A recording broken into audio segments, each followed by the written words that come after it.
Praise the Lord. വേഗം വരുന്നവനായ നമ്മുടെ കർത്താവായ യേശുക്രിസ്തുവിൻ്റെ നാമത്തിൽ എൻ്റെ സ്നേഹവന്ദനങ്ങളെ ഞാൻ അറിയിക്കുന്നു. റോമാലേഖനം 14 അധ്യായം 18 വാക്യം. അതിൽ ക്രിസ്തുവിനെ സേവിക്കുന്നവൻ ദൈവത്തെ പ്രസാദിപ്പിക്കുന്നവനും മനുഷ്യർക്ക് കൊള്ളാവുന്നവനും തന്നെ. ഹല്ലേലൂയ. ക്രിസ്തുവിനെ സേവിക്കുന്നവനെക്കുറിച്ച് വേദപുസ്തകം പറയുന്ന 2 ഗുണങ്ങൾ: ഒന്ന്, ദൈവത്തെ പ്രസാദിപ്പിക്കുക; 2, മനുഷ്യർക്ക് കൊള്ളാവുന്നവനായി തീരുക. അപ്പോസ്തലനായ പൗലോസ് ദൈവരാജ്യത്തെക്കുറിച്ച് ഇപ്രകാരം എഴുതിയിരിക്കുന്നു: ദൈവരാജ്യം ഭക്ഷണവും പാനീയവുമല്ല, നീതിയും സമാധാനവും പരിശുദ്ധാത്മാവിലെ സന്തോഷവും അത്രേ. ഒരു ദൈവ പൈതലിനെ കർത്താവ് വിളിച്ചിരിക്കുന്നത് അവൻ്റെ രാജ്യത്തിലേക്കാണ്. ദൈവരാജ്യത്തിലേക്ക് വിളിക്കപ്പെട്ട ഒരു വ്യക്തിക്ക് ദൈവം കൊടുക്കുന്ന അനുഗ്രഹങ്ങൾ അത്രേ: നീതി, സമാധാനം, പരിശുദ്ധാത്മാവിലെ സന്തോഷം. ഇന്ന് പകൽക്കാലവും ദൈവമൊരുക്കുന്ന ദൈവിക നീതിയും ദൈവിക സമാധാനവും പരിശുദ്ധാത്മാവിലെ സന്തോഷവും നമുക്ക് അനുഭവിക്കണമെങ്കിൽ നാം ക്രിസ്തുവിനെ സേവിക്കുന്നവരായിരിക്കണം. ക്രിസ്തുവിനെ സേവിക്കുന്നവരാ ദൈവരാജ്യത്തിലെ അവകാശികളായിത്തീരുന്നത്. ദൈവത്തെ സേവിക്കുന്നു എന്ന് പറയുന്ന ഏത് വ്യക്തിയിലും കാണേണ്ട 2 ഗുണങ്ങൾ. അല്ലെങ്കിൽ ഒന്ന്, ദൈവത്തെ പ്രസാദിപ്പിക്കുക. എന്താ ദൈവത്തെ പ്രസാദിപ്പിക്കുക എന്ന് പറഞ്ഞാൽ? ഹല്ലേലൂയ. അപ്പോസ്തലനായ പൗലോസ് ദൈവത്തെ പ്രസാദിപ്പിക്കുന്ന വ്യക്തിയെക്കുറിച്ച് വേദപുസ്തകത്തിൽ പലയിടത്തും പ്രതിപാദിച്ചിട്ടുണ്ട്. ഹല്ലേലൂയ. തൻ്റെ ലേഖനങ്ങളിൽ പറയുന്നു, നിങ്ങളിപ്പോൾ ദൈവത്തെയാണോ മനുഷ്യരെയാണോ പ്രസാദിപ്പിക്കുന്നത്? ഹല്ലേലൂയ. ദൈവത്തെ സേവിക്കുന്നവൻ ദൈവത്തെ പ്രസാദിപ്പിക്കുന്നവനായിരിക്കണം. കർത്താവിനെ സേവിക്കുന്നവൻ കർത്താവിനെ പ്രസാദിപ്പിക്കുന്നവനായിരിക്കണം. ഹല്ലേലൂയ. നാം ദൈവത്തെ പ്രസാദിപ്പിക്കുന്നവർ ഹല്ലേലൂയ ദൈവ മക്കളെ കരുതുന്നവരായിരിക്കണം. ഹല്ലേലൂയ. എബ്രായ ലേഖനം 11 അധ്യായം 6 വാക്യത്തിൽ നാം ഇങ്ങനെ വായിക്കുന്നു: ഹല്ലേലൂയ, വിശ്വാസം കൂടാതെ നമുക്ക് ദൈവത്തെ പ്രസാദിപ്പിക്കാൻ കഴിയത്തില്ല.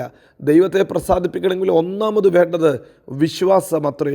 ഹല്ലേലൂയ. നമ്മളെ കാണുന്ന ഒരു ദൈവമുണ്ടെന്ന്, നമ്മെ കരുതുന്ന ഒരു ദൈവമുണ്ടെന്ന്, നമുക്ക് വേണ്ടി പ്രവർത്തിക്കുന്ന ഒരു ദൈവമുണ്ടെന്ന് നാം വിശ്വസിക്കണം. അവൻ്റെ അടുക്കൽ ചെല്ലുമ്പോൾ അവൻ ഒരു നാളും നമ്മെ കൈവിടത്തില്ല എന്ന് നാം വിശ്വസിക്കണം. ഹല്ലേലൂയ. അതാ വിശ്വാസത്തിൻ്റെ ഒന്നാമത്തെ ചുവട്. ഹല്ലേലൂയ. ആ ഒരു ചുവട് നാം വെക്കുമ്പോൾ വിശ്വാസത്താൽ നമുക്ക് ദൈവത്തെ പ്രസാദിപ്പിക്കാൻ സാധിക്കും. വേദപുസ്തകത്തിൽ ഹല്ലേലൂയ ഹാനോക്കിനെ കുറിച്ച് പറയുന്നു. ഹാനോക്ക് ദൈവത്തോട് കൂടെ നടന്നിട്ട് ദൈവത്തെ പ്രസാദിപ്പിച്ചു. അവൻ ദൈവത്തോട് കൂടെ ഓരോ ചുവടും വെക്കുമ്പോൾ ആ ചുവടുകളാൽ അവൻ ദൈവത്തെ പ്രസാദിപ്പിച്ചു. ഹല്ലേലൂയ. ഹാബേലിനെ കുറിച്ച് പറയുന്നു. ഹാബേലിൻ്റെ യാഗത്താൽ ഹാബേൽ ദൈവത്തെ പ്രസാദിപ്പിച്ചു. തനിക്ക് തൻ്റെ യാഗം ദൈവത്തിന് പ്രസാദകരമായി തീർന്നു. അതാ ഹാബേലിൻ്റെ പ്രത്യേകത. ഹാബേൽ ഹല്ലേലൂയ അർപ്പിച്ച യാഗം ദൈവത്തിന് ഏറ്റവും ഇഷ്ടമായിരുന്നു. എബ്രായ ലേഖനം തന്നെ 13 അധ്യായം 16 വാക്യത്തിൽ നാം വായിക്കുന്നു: നന്മ ചെയ്യുകയും കൂട്ടായ്മ കാണിക്കുകയും ചെയ്യുമ്പോൾ നാം ദൈവത്തെ പ്രസാദിപ്പിക്കുന്നു. നോക്ക്, ദൈവത്തെ പ്രസാദിപ്പിക്കുമ്പോൾ നാം ദൈവത്തിന് ഹിതകരമായ പ്രവർത്തികളാണ് ചെയ്യുന്നത്. ദൈവം കാണുന്നു എന്നൊരു വിശ്വാസത്തിലാണ് നാം പ്രവർത്തിക്കുന്നത്. അതുകൊണ്ട് മാത്രമേ നമുക്ക് ദൈവത്തെ പ്രസാദിപ്പിക്കാൻ പറ്റത്തുള്ളൂ. പിതാവിൻ്റെ പ്രവൃത്തികളെ അനുസരിക്കുമ്പോൾ ഹല്ലേലൂയ ദൈവപ്രസാദം നമുക്ക് ലഭിക്കും. യേശു കർത്താവ് പിതാവിൻ്റെ പ്രവൃത്തികളെ ഈ ഭൂമിയിൽ അവതരിപ്പിച്ചപ്പോൾ, ഈ ഭൂമിയിൽ ചെയ്തപ്പോൾ, ഈ ഭൂമിയിൽ പിതാവിൻ്റെ സ്നേഹത്തെ പ്രദർശിപ്പിച്ചപ്പോൾ സ്വർഗം തുറന്നിട്ട് പറഞ്ഞു: ഇവൻ എൻ്റെ പ്രിയപുത്രൻ, ഇവനിൽ ഞാൻ പ്രസാദിച്ചിരിക്കുന്നു.